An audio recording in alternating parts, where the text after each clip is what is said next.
Hello, everybody, and welcome back to Coaches Co-Creating, episode 32. We're on now, which is Wow. quite incredible. Yeah, started last June, I think it was. I looked in our We records. It's have like, nothing stopping us. no, absolutely, we're just powering on.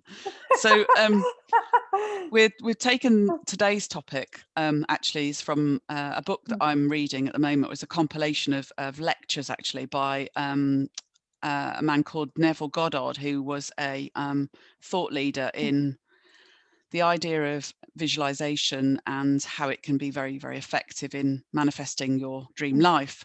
So one of the things that he says about in these lectures all the time, this phrase comes up time and time again, and it's one we want to talk about today, is assume the feeling of the wish fulfilled. Wow. Yeah.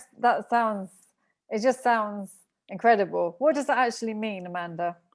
Mm. So in terms of visualization, most people understand what visualization is these days because most people have sort of heard of it or even experimented with it a little bit. So when you visualize, the whole idea is that you put in your mind's eye a picture of something that you want, and you see it clearly, you embellish it, you color it, you smell it, you taste it, you engage all your senses. Yeah. But, and this is interesting because Neville Goddard wrote a small book called Feeling is the Secret. And basically what he meant by that is actually you can visualize all you like, but if you've got no feeling and no emotion behind it, then it's pretty pointless.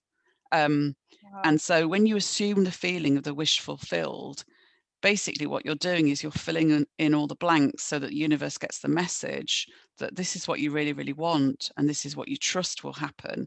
And so the visualization combined with your feeling magnetizes that to you, and all the cooperative components that are needed to create that thing for you start to come to play.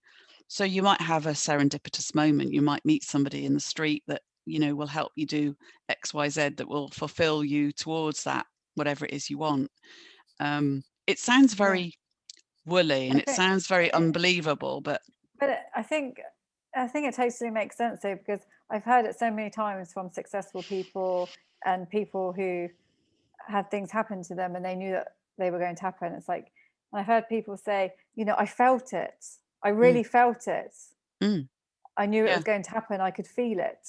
Like I've heard that so many times, and I think when you do really believe something's going to happen, you do. I don't know what comes first, knowing it's going to happen or feeling it's going to happen, or which one comes first. I think if you visualize something and you've actually got into that emotion, that feeling that you're actually doing it or being it or wherever you are, whatever Mm. the thing is that you want, then it the more you practice that feeling, the more it hardens into fact, is what Neville Goddard says. So that when it actually does come out to play, when it actually does actually manifest, you knew it was going to happen anyway because you've seen it so Wow. many times. Oh wow, So that's that's, I amazing. think, what you mean is that you don't know whether No, what comes first. yeah, that's true. But also, I felt things that Mm, I knew was going to happen, but maybe I hadn't seen it, but I just yeah, had the feeling instead. yeah. I guess the visualization helps you get the feeling, but sometimes you don't need the visualization. You just have the feeling. You just know it's Yes. going to happen. Like maybe with a decision, you will take a chance and do something because you know it's going to happen. You feel it's going to happen. Yeah. Yeah. And I It's think, yeah. but I think the one thing, I mean, the one example I can give you is that for years, or for at least 18 months, I had Mm, a picture of the ruins at Tulum on my desktop. I've told you this story before, I know, Jasmine, but it was a screensaver on my desktop. So when I mm. was coming in the morning, put my computer on, that was the first thing that I would see would be this picture Well, taken from the beach in Tulum of the looking up at the cliffs of the ruins in Mexico. So I used to just spend 2 minutes every morning when my computer was loading up, just looking at this image and imagining that I was taking the photograph. So I was down on the beach, wow, feeling the that's sun amazing. and feeling the sun on my face, and the wind and the palm trees and all of that, and you can embellish it and make it as real as you like. And then um, it came to pass. So 2 years later, I'm actually taking photographs on the beach That's in amazing. Tulum.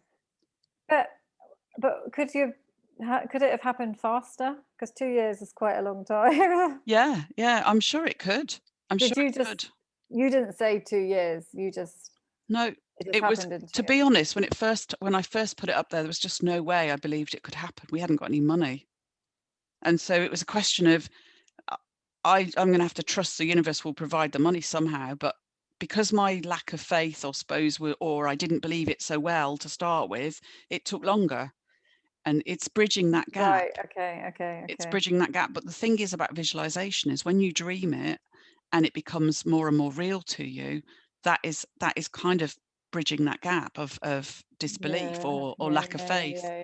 It's familiar, it becomes familiar. Yeah, No, it's because so it becomes more and good. more real. Yeah. Yeah, but I think we're going to talk about this on LinkedIn now, aren't we? We are, yes, we're going to go live and talk about it. So if you do want to join us, please just connect with us on LinkedIn, and then it'll be one of our news feeds each week. We alternate. So please do join us. It'd be great to have you.